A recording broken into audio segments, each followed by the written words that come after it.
ಯೇಸು ಹೇಳ್ತಿದ್ದಾರೆ ಅಲ್ಲೆಲೂಯಾ. ಆಗ ಆತನು ಜನರ ಗುಂಪಿಗೆ ನೆಲದ ಮೇಲೆ ಕೂತುಕೊಳ್ಳಿರಿ ಎಂದು ಅಪ್ಪಣೆ ಕೊಟ್ಟು ಆ 7 ರೊಟ್ಟಿಗಳನ್ನು ಆ ಮೀನುಗಳನ್ನು ತೆಗೆದುಕೊಂಡು ದೇವ ಸ್ತೋತ್ರ ಮಾಡಿ ಅವುಗಳನ್ನು ಮುರಿದು ಶಿಷ್ಯರಿಗೆ ಕೊಡಲು ಶಿಷ್ಯರು ಗುಂಪಿನವರಿಗೆ ಹಂಚಿಕೊಟ್ಟರು. ಎಲ್ಲರೂ ಊಟ ಮಾಡಿ ತೃಪ್ತರಾದರು. ಮಿಕ್ಕ ತುಂಡುಗಳನ್ನು ಕೂಡಿಸಲಾಗಿ 7 ಗಡಿಗೆ ತುಂಬಿದವು.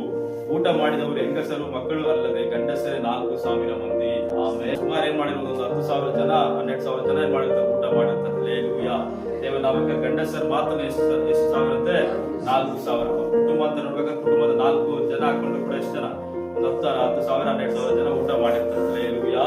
ದೇವನಾಮಕ್ಕೆ ಉಂಟಾಗಿ ಸ್ತೋತ್ರ ಉಂಟಾಗಿ ಏಸಪ್ಪ ಕನಿಕರ ಪಟ್ಟು ಅಡವಿಯಲ್ಲಿ ಅವರಿಗೋಸ್ಕರ ಅದ್ಭುತವನ್ನ ಮಾಡಿದಂತ ದೇವರಾಗಿದೆ. ಹಲ್ಲೆಲೂಯಾ.